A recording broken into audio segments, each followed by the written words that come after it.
ലക്ഷദ്വീപിലെ ഏറ്റവും മനോഹരമായിട്ടുള്ള ദ്വീപുകളിലൊന്നാണ് മിനിക്കോയ് ദ്വീപ്. ഭാഷ, വേഷ, വിധാനങ്ങളടക്കം വ്യത്യസ്തമായതും മനോഹരമായതുമായിട്ടുള്ള ട്രഡീഷൻ സൂക്ഷിക്കുന്നവരാണ് മിനിക്കോയ് ദ്വീപുകാർ. ഇവിടുത്തെ ഒരു ആചാരമാണ് ആദ്യ പ്രസവം കഴിഞ്ഞാൽ പെൺവീട്ടുകാർ ആൺവീട്ടുകാർക്ക് കൊടുക്കുന്ന അവലി മൊടയൻ എന്ന പരിപാടി. ഇവിടുത്തുകാരുടെ ഒരു ഒത്തൊരുമ ശരിക്കും അടിപൊളിയാണ്. വീട്ടുകാരോടൊപ്പം വില്ലേജ് ഗ്രൂപ്പിലെ എല്ലാവരും കൂടിയിരുന്നാണ് പരിപാടിയുടെ പ്രധാന പ്രിപ്പറേഷൻസ്. രാവിലത്തെ ബ്രേക്ക്ഫാസ്റ്റ് സമയത്താണ് ഈ പരിപാടി. അതുകൊണ്ട് തന്നെ രാവിലെ നേരത്തെ തന്നെ പ്രിപ്പറേഷൻ തുടങ്ങും. പഴക്കുല, നാടൻ ശർക്കര, അവില്, കഞ്ഞി, ഇതൊക്കെയാണ് ഈ സ്പെഷ്യൽ ഫുഡ് ഫംഗ്ഷന്റെ പ്രധാന ഐറ്റംസ്. മിനിക്കോയ് ദ്വീപിന് ഒഴിച്ചുകൂടാൻ പറ്റാത്ത ചൂരയുടെ മാസും ഇതിൽ കൂട്ടാം. അവില് കുളച്ചുണ്ടാക്കുന്ന വിഭവവും കഞ്ഞിയും പണ്ട് മുതലേ ഈ ഫംഗ്ഷന്റെ ഹൈലൈറ്റ് ആയതുകൊണ്ട് തന്നെ അവലി മൊടയൻ എന്ന പേരും വന്നതാണെന്ന് തോന്നുന്നു. തെറ്റാണെങ്കിൽ അറിയുന്നവർ അങ്ങോട്ട് തിരുത്തണം. സ്ത്രീകൾക്ക് പ്രാധാന്യം കൊടുക്കുന്ന നാടായതുകൊണ്ട് തന്നെ ഈ പരിപാടിയുടെ A to Z കാര്യങ്ങളും ചെയ്യുന്നത് സ്ത്രീകളാണ്.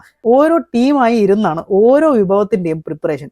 ഒരു കൂട്ടർ പഴം പൊളിക്കുമ്പോൾ മറ്റൊരു കൂട്ടർ ശർക്കര എടുത്ത് പാത്രത്തിലാക്കും. മറ്റു കൂട്ടർ മാസ് ചെത്തി ചെറുതാക്കുമ്പോൾ ഒരു കൂട്ടർ അവില് റെഡിയാക്കും. എല്ലാം സെറ്റാക്കി പാത്രത്തിൽ ഇട്ട് റെഡിയാക്കി വെച്ചാൽ സർവിങ് സ്ഥലത്ത് അടക്കി വെക്കാൻ വേണ്ടി ഒരേ വേഷത്തിലുള്ള ഒരു ടീമും റെഡിയാണ്. പറഞ്ഞാൽ ഇവരാരും തന്നെ പുറത്തുള്ളവരല്ല എന്നതാണ് ശ്രദ്ധേയം.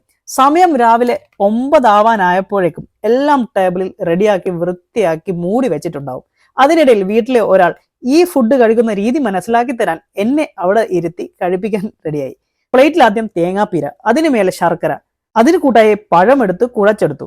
അതിലേക്ക് അവില്, ഇനി അങ്ങോട്ട് കുഴച്ചെടുത്ത് വായിലേക്കും. സംഭവം ആച്ചിയുടെ ഭാഷയിൽ പറഞ്ഞാൽ അതിലേക്ക് കുറച്ച് കഞ്ഞിയും മിക്സ് ചെയ്ത് നോക്കാൻ അവര് പറഞ്ഞപ്പോ സംഭവം സെറ്റ്. ഒപ്പം മാസും അതും കഴിച്ചു. അതിനുശേഷം കുറച്ച് കഞ്ഞിയും കുടിച്ചു. നല്ല കട്ടിയുള്ള അടിപൊളി കഞ്ഞി. തേങ്ങാപ്പാലും ഒഴിച്ച് ഏകദേശം കുറുക്കിയെടുത്താണ് ഈ കഞ്ഞി ഉണ്ടാക്കുന്നത് എന്ന് തോന്നുന്നു. ഒപ്പം അതിന്റെ കൂടെ മാസം കൂടി കഴിച്ചപ്പോൾ സംഭവം വീണ്ടും സൂപ്പർ. ഞാൻ കൈയും കഴുകി പുറത്തെത്തിയപ്പോഴേക്കും ഇന്നത്തെ വിരുന്നുകാരായ ചെക്കന്റെ വീട്ടുകാരും എത്തി. സംഭവം അടിപൊളിയല്ലേ? മിനിക്കോയാണ്, ലക്ഷദ്വീപാണ്, ഇവിടെ ഇങ്ങനെയൊക്കെയാണ്. ഇനിയും ഇതുപോലെയുള്ള വീഡിയോ വരാനുണ്ട്. അപ്പോൾ നിങ്ങൾ തീർച്ചയായിട്ടും ഫോളോ ചെയ്തോളൂ.